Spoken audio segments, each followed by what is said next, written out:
Comment ça va tout le monde? Cette vidéo pour commencer elle va être un peu spéciale. C'est la suite de la vidéo précédente. Donc elle ne rentre pas dans la catégorie CAFAM, mais en gros c'est la suite du vlog en Égypte. Parce que j'y suis pas resté que 2 jours en fait, j'y suis resté 5. Donc voilà la suite. On commence donc le lendemain de la visite des pyramides et on attaque par le musée égyptien. C'est-à-dire le musée qui concerne toute l'Égypte antique. Donc pour l'instant c'est le musée principal de la ville. En fait ils sont en train d'en construire un autre. Et celui-là, je pense pas qu'il va le remplacer, mais il va devenir aussi très important. Ils en construisent un juste en face des pyramides de Gizeh. Du coup voilà, ils déplacent plein de trucs là-bas, donc il y a des trucs cultes qu'on n'a pas pu voir malheureusement. Mais bon, ce sera pour une prochaine fois peut-être. Le vlog commence donc par l'arrivée au musée, après qu'on ait passé 2 sas de sécurité.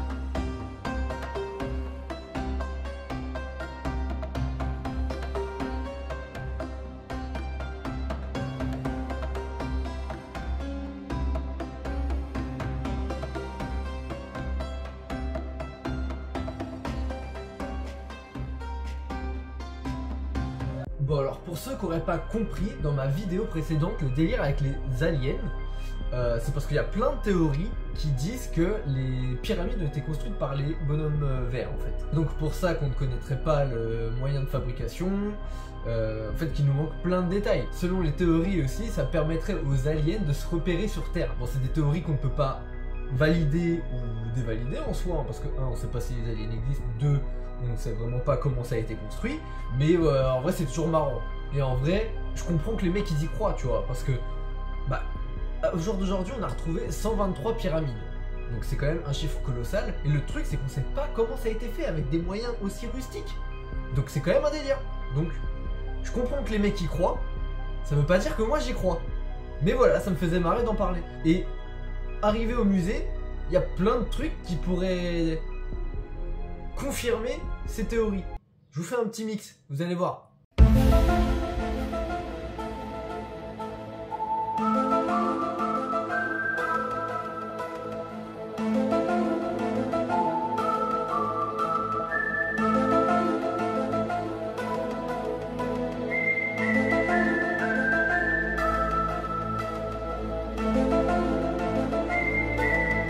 Et au milieu de tout ça, un Gaulois. Astérix est là, ça va faire mal, ça va cogner la bagarre.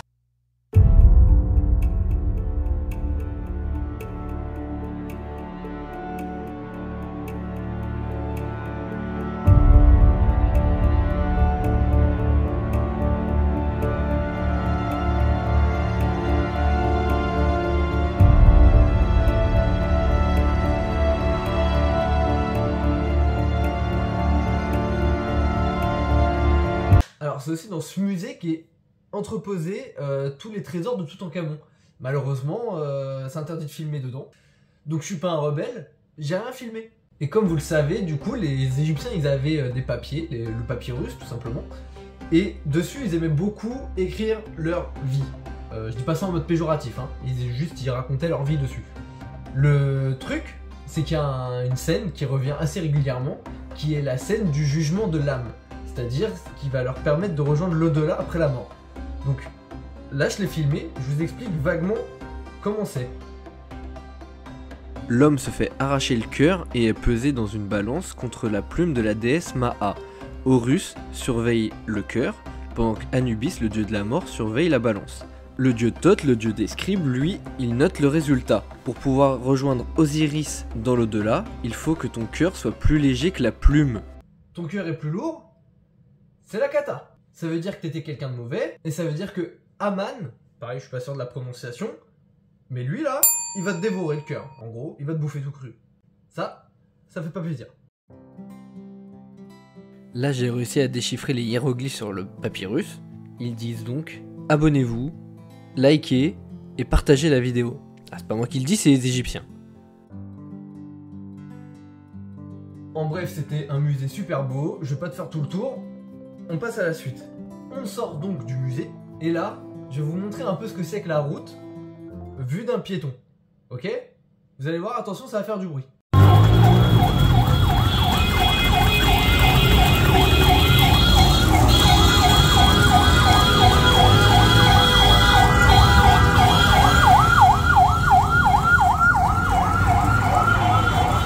Et au milieu de tout ce bordel, il y a ce type là.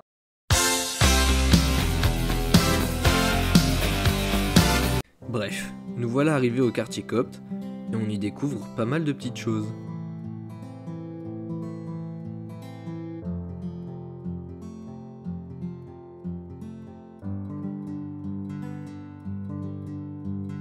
Dans ce quartier, il y a une boutique, elle est énorme. Mais quand je dis énorme, c'est elle s'étendait sur des centaines de mètres et des centaines de mètres. Franchement, j'avais jamais vu ça. Voilà un extrait, tout simplement.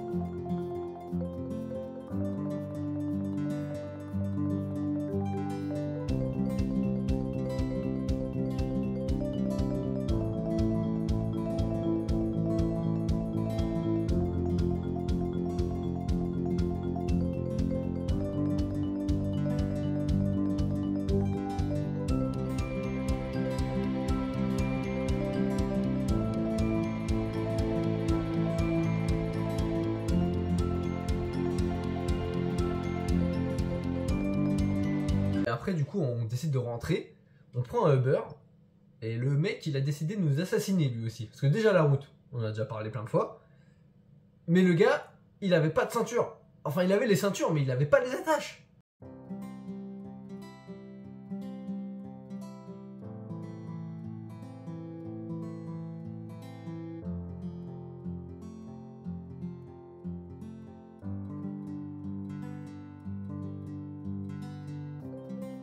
Quand on était au quartier copte, il s'est passé un truc trop marrant. Il y avait un gamin qui tenait une boutique de souvenirs et il vendait trop bien le gamin. Il avait genre 8 ans, il parlait en anglais parfaitement, mieux que moi, et il essayait de nous vendre ses trucs comme un pro.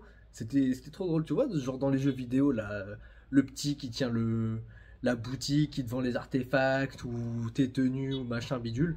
Et bah c'était le même gamin. Franchement, c'était le même. J'hésitais à lui acheter la boutique. J'étais prêt. J'étais un pigeon. Bref. Bon, là, on est mercredi. Et du mercredi au samedi, en fait, il y a un spectacle qui s'appelle Le Son et Lumière. Et ça se passe au pied des pyramides.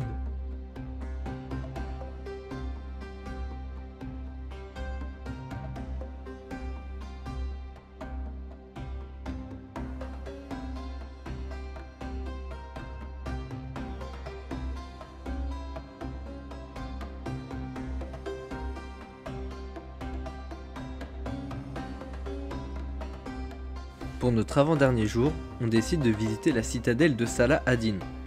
C'est une citadelle historique et dedans il y a 2 mosquées et le musée militaire et le musée de la police. Dans le musée militaire, on ne pouvait pas prendre de vidéo, donc je n'ai rien filmé, mais les mosquées sont plutôt impressionnantes. Il y en a une qui fait beaucoup plus aménagée pour le tourisme et l'autre qui est beaucoup plus rustique, voire même historique.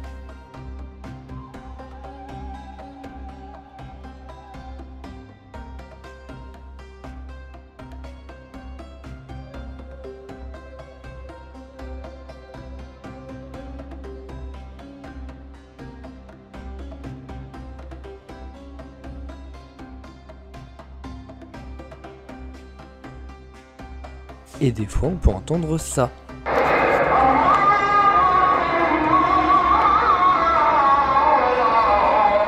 Me demandez pas, je sais pas ce que c'est.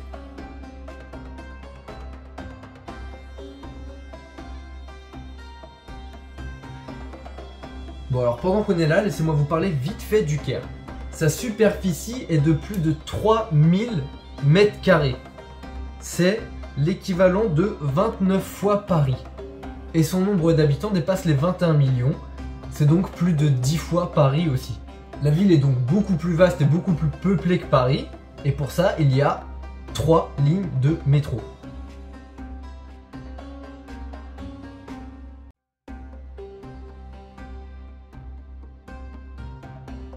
dans cette vidéo là, on arrive à voir les pyramides de Gizeh et les pyramides de Saqqara, les deux qu'on a vus hier, mais on voit aussi surtout un nuage de pollution, parce que la ville est hyper polluée. Malheureusement, ça se sent. Même, voilà, même quand t'es pas en hauteur, tu le vois pas. En vrai, tu le ressens un peu. Enfin bref, on n'est pas là pour ça. Après la citadelle de Salah ad-Din, on a décidé d'aller au musée de la civilisation égyptienne. C'est donc un musée un peu plus récent que le musée égyptien, mais surtout dedans, il y a les momies royales en fait. Par exemple, il y a Ramsès II et son père, dont je me rappelle plus le nom, parce que je suis nul. J'ai aucune mémoire. Bon alors malheureusement c'est pareil, on n'a pas le droit de filmer dedans, donc bah, j'allais pas le faire, hein, je respecte. Bientôt dans ce musée, donc le lac qu'on voit là, il est artificiel, et bientôt vous pourrez le visiter.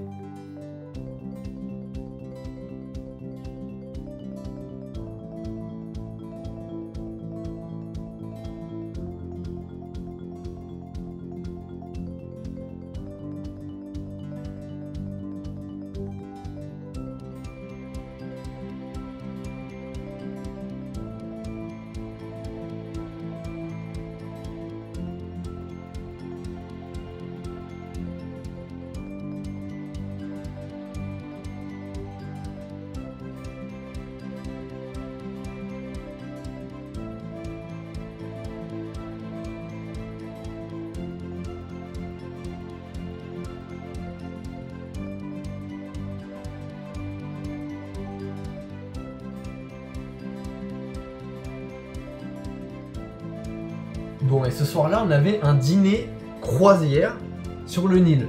Tu sais, c'est le genre de truc, tu montes sur le bateau il fait un petit tour. Et voilà, ça dure 2 heures, c'est cool. Sauf que là, bah, le bateau, il était super classe, on va pas se mentir. La preuve en vidéo.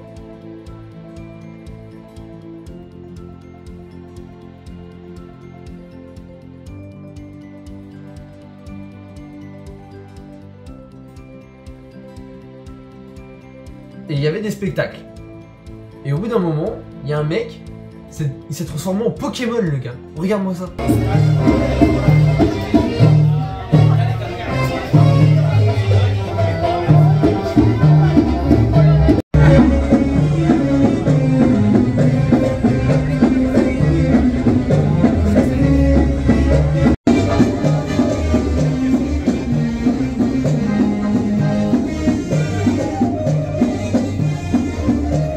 Après ça, il y avait un petit spectacle un peu plus sympa, voilà.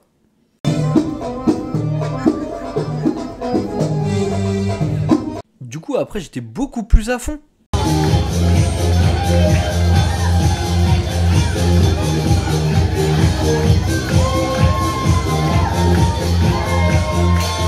À défaut d'enflammer le dance floor, on est sorti profiter un peu du Nil.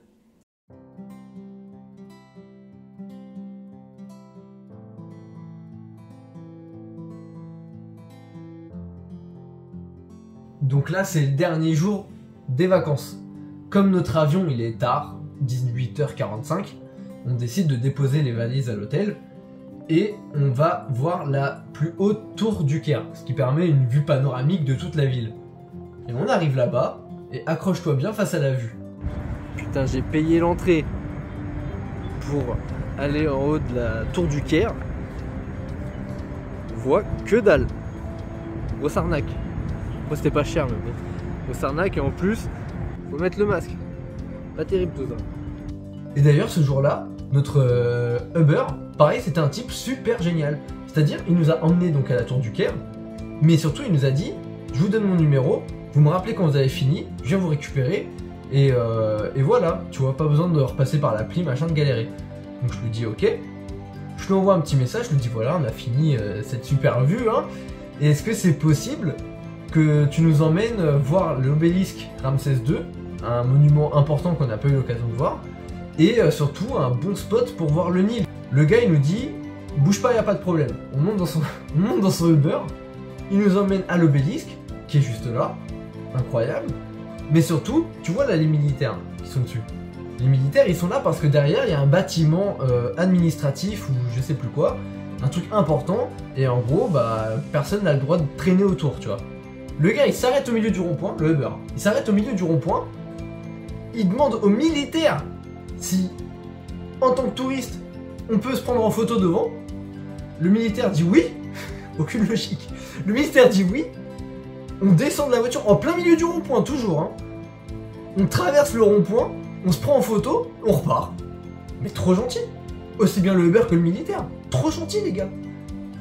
Notre voyage se termine donc sur la beauté du berceau de l'humanité.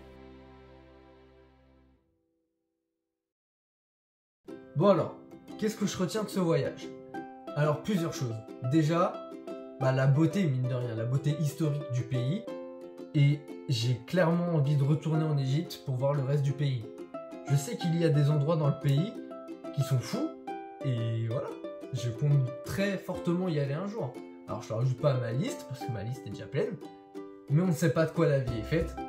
Et je compte bien me faire kiffer. Sur ce, je vous fais des bisous. Et puis à bientôt.